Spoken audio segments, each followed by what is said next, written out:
হাসি চরমে, আর তার মাঝে শিলচর শহরে নজর কাড়ল কংগ্রেসের শক্তি প্রদর্শন। হাজারো কর্মী সমর্থকদের উপস্থিতিতে শহর জুড়ে অনুষ্ঠিত হলো এক বিশাল বাইক র্যালি, যা ঘিরে তৈরি হলো রাজনৈতিক উত্তেজনার নতুন আবহ। মঙ্গলবার সকাল থেকেই সরগরম হয়ে ওঠে শিলচর জেলা কংগ্রেস কার্যালয় চত্বর।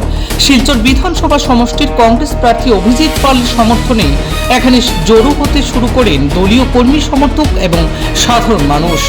ধীরে ধীরে সেই জমায়েত রূপ নেয় এক বিশাল বাইক র্যালিতে। শত শত নয়, কয়েক হাজার বাইক আর কর্মীর অংশগ্রহণে র্যালিটি হয়ে ওঠে এক নজর কাড়া শক্তি প্রদর্শন গোটা শিলচরের বুকে। র্যালিটি জেলা কংগ্রেস কার্যালয় থেকে যাত্রা শুরু করে শিলচর শহরের বিভিন্ন গুরুত্বপূর্ণ সড়ক পরিক্রমা করে। শহরের রাস্তা, বাজার এলাকা, গুরুত্বপূর্ণ মোড় সহ বিভিন্ন জায়গাতেই দেখা যায় কংগ্রেসের সমর্থকদের উচ্ছ্বাস ও অংশগ্রহণ। পথের ধারে দাঁড়িয়ে বহু সাধারণ মানুষও এই র্যালিকে প্রত্যক্ষ করেন। পুরো র্যালি জুড়ে শোনা যায় বিভিন্ন স্লোগান, পতাকার ভরে উঠে শহরের রাস্তাঘাট আলো, একেবারেই যেন উৎসব মুখর পরিবেশ, যেন নির্বাচনী আবহ আরো তীব্র করে দিয়েছে গোটা শিলচরকে। অবশেষে র্যালিটি তারাপুরে এসে সমাপ্ত হয়। র্যালি শেষে বক্তব্য রাখতে গিয়ে কংগ্রেস প্রার্থী অভিজিৎ পাল বলেন, জনগণের আশীর্বাদই আমাদের সবচেয়ে বড় শক্তি। মানুষ যদি পাশে থাকে তাহলে এবার পরিবর্তন সম্ভব এবং কংগ্রেস সরকার গঠন করতে পারবে আসামের বুকে।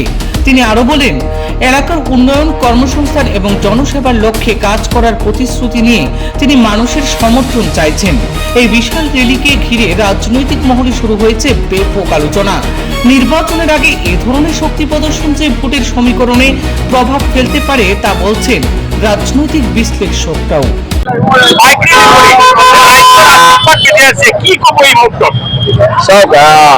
শিলচর বিধানসভা কেন্দ্রে ভারতীয় জাতীয় কংগ্রেসের প্রার্থী হওয়ার পর যেভাবে শিলচরের মানুষ আমাকে আশীর্বাদ দিয়ে যাচ্ছেন, ভালোবাসা দিয়ে যাচ্ছেন, আমার একটাই আফসোস যে এবার নির্বাচন কমিশন এত কম সময় দিয়েছে, সবের দুয়ারে গিয়ে পড়তে পারিনি, সব জায়গায় গিয়ে পড়তে পারিনি, সেটার জন্য আমি ক্ষমা প্রার্থী।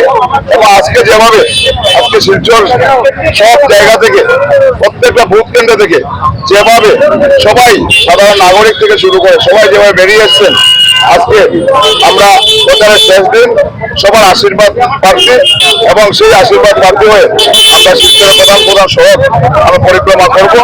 জনগণ আশীর্বাদ দেবেন এবং আজকে আমরা দেখবো স্বতঃস্ফূর্তভাবে সবাই এগিয়ে এসছে এই আশীর্বাদ যাত্রা। আমরা আজকে আশীর্বাদ যাত্রা করে প্রচারের শেষ পর্যন্ত শেষ।